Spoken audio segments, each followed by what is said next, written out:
بسم الله الرحمن الرحيم.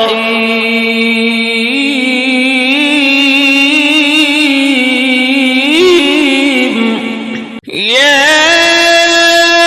أيها النبي لم تحرم ما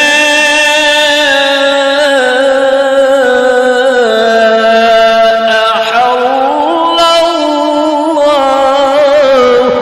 لك تبتغي مرضات أزواجك والله غفور رحيم.